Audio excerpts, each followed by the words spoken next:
ଜୟ ଜଗନ୍ନାଥ ସାଙ୍ଗମାନେ କେମିତି ଅଛନ୍ତି? ଆଶା କରୁଛି ସମସ୍ତେ ଭଲରେ ଥିବେ। ଦର୍ଶକ ବନ୍ଧୁ ମାନେ ଆଜି ହଉଛି 11 ତାରିଖ। ଯେମିତିକି ଜାଣିଥିବେ 11 ତାରିଖ ଦିନ ଆରମ୍ଭ ହବାକୁ ଯାଉଛି ଆୟୁଷ୍ମାନ ଭାରତ କାର୍ଡର ଶୁଭାରମ୍ଭ।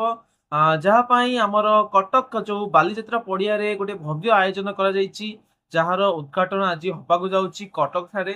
କିନ୍ତୁ ଯଦି ଆମ କଥା କହିବା, ମୁଁ ଜଣେ ସିଏସସି ଧାରକ, କିନ୍ତୁ ଏପର୍ଯ୍ୟନ୍ତ ଆମରି ଏରିଆରେ କୌଣସି କାର୍ଡ ଆସିନାହିଁ। କୌଣସି ଆଶାଙ୍କୁ ପଚାରିଲେ ସେ କହୁଛନ୍ତି ନା ଆମକୁ କିଛି ବି ଇନଷ୍ଟ୍ରକ୍ସନ ମିଳିନାହିଁ, ଆମକୁ କୌଣସି ବି କାର୍ଡ ମିଳିନାହିଁ। ମାନେ ଏରିଆରେ ପାଖାପାଖି କିଛି ନାହିଁ।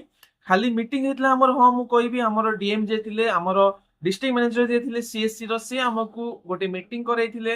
ମିଟିଂ ରେ ସେ ସବୁ ଟ୍ରେନିଂ ଫେନିଂ ଦେଇଥିଲେ କି କେମିତି କଣ କରିବେ, କଣ ପ୍ରୋସେସ କଣ ହବ।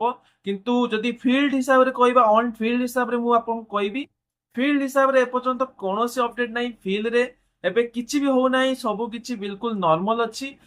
ବହୁତ ଲୋକ ଜାଣିନାହାନ୍ତି, ଯେମିତି ସେମାନେ କହୁଛନ୍ତି ଆଶାଙ୍କ ପାଖକୁ କାର୍ଡ ଆସିବ, କିନ୍ତୁ ଆଶା ନିଜେ ବି ଜାଣିନି କି କାର୍ଡ ଆସିବ।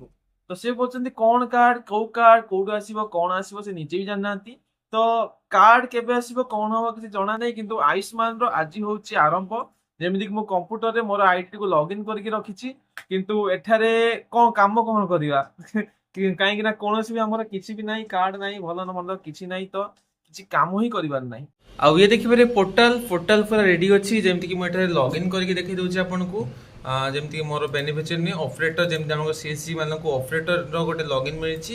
ତ ଫଟାଫଟ ମୁଁ କଣ କରିବି, ଏଠାରେ ଲଗ୍ଇନ୍ କରିଦଉଛି।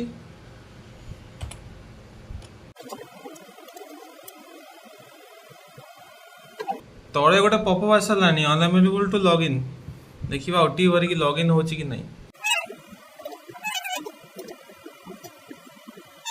ଆଇଡିଟି ଆମର ଲଗ୍ଇନ୍ ହେଇସାରିଲା। ଦର୍ଶକମାନେ ଦେଖିପାରିବେ ଇଏ ହେଉଛି ପୁରା ଆଇଡି, ଯାହାକି ଏଠି ଦେଖିପାରିବେ। ଏଠି ଅପରେଟର ଭିଏଲଏସ୍ ର ଆଇଡି। ତ ଇଏ ଯେଉଁ ଆଇଡିଟି ଆମର ଲଗ୍ଇନ୍ ହେଇସାରିଛି, ଏଠାରେ ଆମେ କିଛି ସ୍କିମ୍ ଏଇ ଭେରିଏବଲ୍ ସିଲେକ୍ଟ କରିପାରିବା, ଷ୍ଟେଟ୍ ସିଲେକ୍ଟ କରିପାରିବା, ସବ୍ ସ୍କିମ୍ ସିଲେକ୍ଟ କରିବା।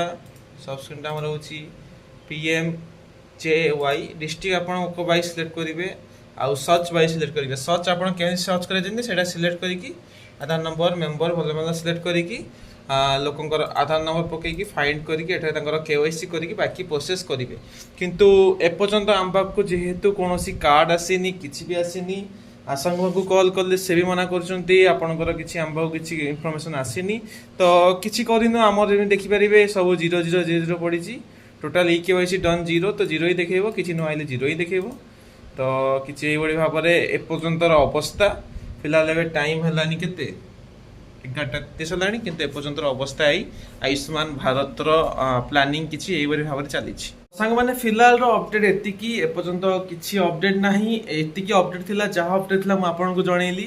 ବାକି ଆପଣମାନଙ୍କ ଏରିଆରେ କଣ ଅପଡେଟ୍, କଣ ଆପଣମାନେ ଏବେ କାମ କରୁଛନ୍ତି, ଆପଣମାନଙ୍କୁ ଆୟୁଷ୍ମାନ କାର୍ଡ ମିଳିସାରିଲାଣି, ଆପଣ ଲୋକଙ୍କର କେୱାଇସି କରୁଛନ୍ତି କିମ୍ବା ଡେଲିଭରି କରୁଛନ୍ତି କିମ୍ବା କରୁନାହାନ୍ତି, ତଳେ କମେଣ୍ଟ କରି ଜଣାନ୍ତୁ। କାହିଁକି ନା ବାକି ଲୋକ ବି ଜାଣିବା ଦରକାର କୋଉଠି କଣ ଫିଲ୍ଡରେ ଭେରିଫିକେସନ ଫିଲ୍ଡର କାମ କଣ ହଉଛି। କାହିଁକି ନା କହିବା ସବୁ କିଛି ସହଜ ଥାଏ, କିନ୍ତୁ କରିବା ଅବଭିୟସ୍ କଥା କଷ୍ଟ ଥାଏ। ତ ଫିଲ୍ଡରେ କଣ ଚାଲିଛି ସେଇଟା ଜାଣିବା ପାଇଁ ଏଇ ଗୋଟେ ଛୋଟିଆ ଭିଡ଼ିଓ ମୋର ପ୍ରୟାସ ଥିଲା। ତ ଆପଣମାନେ ବି କମେଣ୍ଟ କରିକି ତଳେ ଜଣାନ୍ତୁ, ଯାହାଦ୍ୱାରା ଅନ୍ୟ ଲୋକଙ୍କୁ ବି ଜଣାପଡ଼ିବ ଆକ୍ଚୁଆଲି ଫିଲ୍ଡରେ କଣ କାମ ଚାଲିଛି।